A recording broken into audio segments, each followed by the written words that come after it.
Professor Ratanlal जी Delhi university के professor है, जब वो बोलते थे तो मैं भी सुनता था और मेरे जैसे बहुत सारे युवा सुनते थे, करोड़ों लोग देश में सुनते थे। अगर लेकिन अम्बेडकरवादी होने के बाद वो बोलते थे कि मैं अम्बेडकरवादी हूँ। बाबा साहब भीमराव अम्बेडकर की जो 21 प्रतिज्ञाएं उन्होंने पढ़ी होती तो आज कांग्रेस की गोद में जाके नहीं बैठते। बहन जी से बड़ा अगर लीडर कोई इस देश में है क्या, जो बहुजनों के लिए आज तक न्याय की लड़ाई लड़ी हो। कल तक प्रोफेसर रतनलाल जी हमारे आदर्श थे, वही बात है, अगर वो बोलते तो हम ध्यान से सुनते थे, हमारे आदर्श थे। हमारे नहीं आदर्श कहाँ है? आपने देखा, देश ने देखा कि बहन जी के शासनकाल में एक बार नहीं, 3 बार नहीं, 4 बार के शासनकाल में हर एक बहुजन को, हर एक अल्पसंख्यक को उनका हक अधिकार मिला और कानून व्यवस्था जो संविधान के दायरे में वास्तव में जो कानून व्यवस्था होनी चाहिए वो यूपी में करके दिखाई। अब प्रोपगेंडा करने के लिए तो हर एक आदमी खड़ा है। अगर संविधान बचाने की बात कांग्रेस कर रही है, जाति जनगणना की बात कांग्रेस कर रही है, अधिकार दिलाने की बात कांग्रेस कर रही है, तो फिर क्यों नहीं जाना चाहिए कांग्रेस की तरफ? बिल्कुल। आपको मैं एक बात बताना चाहूंगा सर कि जो संविधान आज खतरे में है, कहीं न कहीं उसकी शुरुआत कांग्रेस ने की थी, कहीं न कहीं। बिल्कुल ये आज तो बचा रही है। नहीं, आज बचा रही, इसका क्या मतलब है? आज आपके पास कुछ नहीं है, आपका सब कुछ लूट गया, बर्बाद हो गया, तो आप उसी लाइन में आके खड़े हो गए। कोई शुरुआत वो शुरुआत किसने की थी? आप ये भी तो जाके देखिए ना। राहुल गांधी जी जो आज ये कह रहे हैं कि मैं संविधान बचाऊंगा, इतने ही वो अगर अच्छे हैं तो हमारे बहन जी को बोले कि आप आने वाले प्रधानमंत्री, हम उनके साथ हैं। बहन जी से बड़ा अगर लीडर कोई इस देश में है क्या, जो बहुजनों के लिए आज तक न्याय की लड़ाई लड़ी हो। प्रधानमंत्री बनाने की आप लोग बात करते हैं, बसपा कैसे बनेंगे? कोई आधार तो होना चाहिए। आधार देखो, हमारा संगठन इस देश में हर एक क्षेत्र में, पंचायत से लेकर के और सांसद भवन तक, पंचायत भवन से लेकर के सांसद भवन तक हर एक व्यक्ति काम कर रहा है। और आप देखना, जैसे आज लोग बीजेपी जब शुरू में आई 2014 में, तो बहुत सारे लोग मेरे साथी जो खड़े होंगे वो भी, उन्होंने भी सोचा था राम राज लाएंगे, लेकिन और अच्छा होगा, लेकिन इन लोगों को ये नहीं पता था, इस देश की जनता को ये नहीं पता था कि राम राज का मतलब होता है राजतंत्र। और हम संविधान को मानने वाले लोग हैं, हमें राजतंत्र नहीं चाहिए। राजतंत्र में होता है राजा का बेटा राजा बनेगा और राजशाही चलेगी।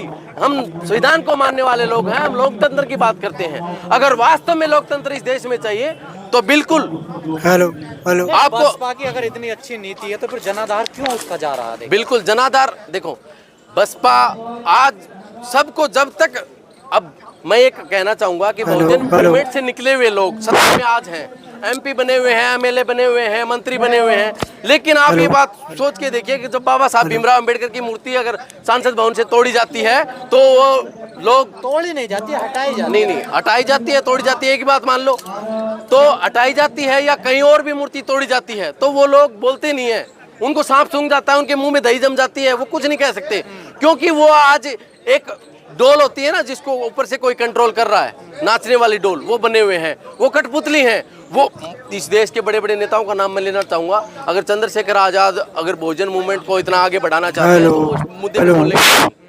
अगर अर्जुन राम तो हर जगह जाते हैं, नहीं जाते हैं, फोटो खिंचवाने मैं भी चला जाऊंगा, आपको ये तो काम आप भी नहीं कर पाते ना, नहीं कम से कम जा तो रहे हैं ना। बिल्कुल। आप ये बताइए, जब बाबा साहब भीमराव अम्बेडकर की मूर्ति यहाँ से हटाई गई तो सबसे बड़ा अगर आंदोलन किसी ने किया था वो बहुजन समाज पार्टी थी। हर एक DC ऑफिस में इन्होंने ऑफिशियल ज्ञापन दिया है। हमारी लड़ाई आज ये नहीं है कि एक एजेंडा, हम राजनीतिक की सत्ता के लिए हम लड़ाई नहीं लड़ रहे, हम समाज के लिए लड़ाई लड़ रहे हैं। ये जो मुद्दा देश में आजकल वोट चोरी का चल रहा है, इस पे क्या स्टैंड है बसपा का? बसपा का स्टैंड यही है कि वोट चोरी तो आज जनता के सामने आ गया, लेकिन ये दलाली, ये चोरी, ये घटनाएं कांग्रेस के राज में शुरुआत हुई थी और आज मुकाम पर है। जब सबके सर पे से ऊपर पानी चला गया ना तो लोगों को ये समझ आने लग गया कि हमारे साथ गलत हो रहा है। अन्याय इतना आज देश में बढ़ गया है कि आप सोच भी नहीं सकते। दलित का शिक्षा, स्वास्थ्य और रोजगार की बात कोई नहीं करता। मोदी जी ने कहा 2 करोड़ रोजगार देंगे, आज हमारे ही बच्चे कार्ड लाने जा रहे हैं क्योंकि उनकी बुद्धि भ्रष्ट हो चुकी है। बिल्कुल उनको एक वो उनके वोट की जो ताकत है, बाबा साहब भीमराव अम्बेडकर ने जी ने हमें जो वोट का अधिकार दिया, उसकी ताकत को हमारे लोग भूल चुके हैं। आप देखिए कितने लोग हैं जो सत्ता के लालच में दूसरी पार्टियों की गोद में जाके बैठ गए। अभी हाल ही में प्रोफेसर रतनलाल जी थे, प्रोफेसर रतनलाल जी दिल्ली यूनिवर्सिटी के प्रोफेसर हैं, जब वो बोलते थे तो मैं भी सुनता था और मेरे जैसे बहुत सारे युवा सुनते थे, करोड़ों लोग देश में सुनते थे। अगर लेकिन अम्बेडकरवादी होने के बाद वो बोलते थे कि मैं अम्बेडकरवादी हूँ।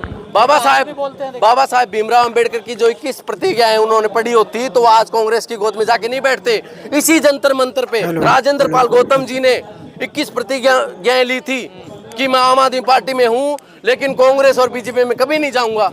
वो आज उनकी गोद में जाके बैठे हैं। तो यही तो सवाल है, क्यों जा रहे हैं लोग, तो क्यों नहीं रोक पा रहे हैं? माल मलाई खाने के लिए। मैं क्या कह रहा हूँ, लोभ लालच इंसान को खत्म कर देता है।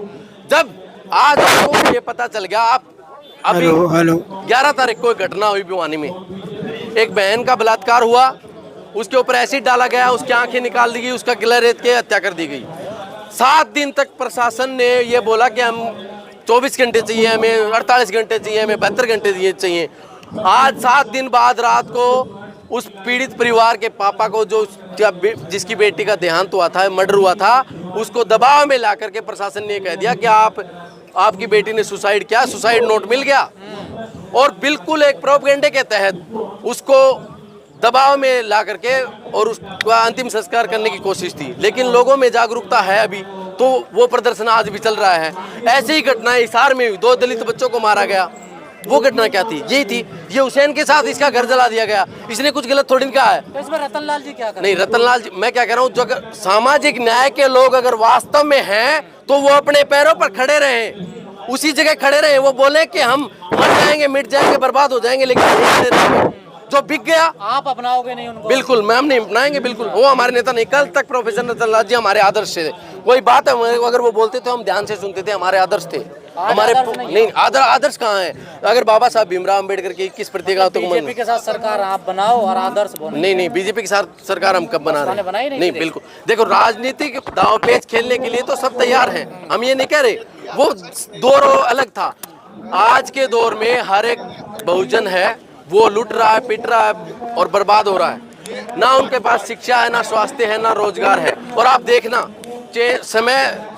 समय तो क्या रतनलाल या राजेंद्र पाल गौतम या रविकांत कांग्रेस में जाके इन्होंने गलती करी है? बिल्कुल समाज को धोखा दिया है क्या? समाज को बिल्कुल धोखा दिया है। मैं कह रहा हूँ कि आरक्षण मिल की माल मलाई खाकर जो लोग संसद भवन में बैठे हैं, जितने भी SC ST और माइनॉरिटी के जो लोग, वो आरक्षण की वजह से संसद में बैठे हैं और वो नहीं बोलते। उन्होंने समाज को धोखा दिया है। उन्होंने बाबा साहब की तौहीन की है, उन्होंने बेइज्जती की है अपने समाज को बेचा है।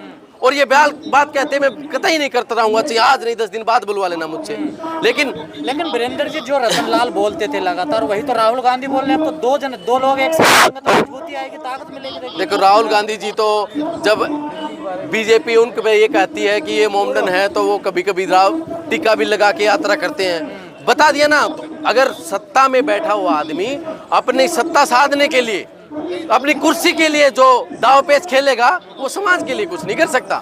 समाज में अगर कोई है, अगर पार्टी बहुजनों के लिए, तो बहुजन समाज पार्टी है। और आप देखना, आने वाले समय में एक अच्छी विचारधारा इस देश में हम स्थापित करेंगे। मैं एक बात कहना चाहूँगा, मैं अम्बेडकर मैं कलाम हूँ, जो राष्ट्र के लिए मर मिटे गुरु गोविंद सिंह की मयान हूँ। ये देश है मेरा वतन, ये देश है मेरा चमन। हमें अपने वतन के लिए कुर्बानी देने के लिए हम तैयार हैं और हमारा संगठन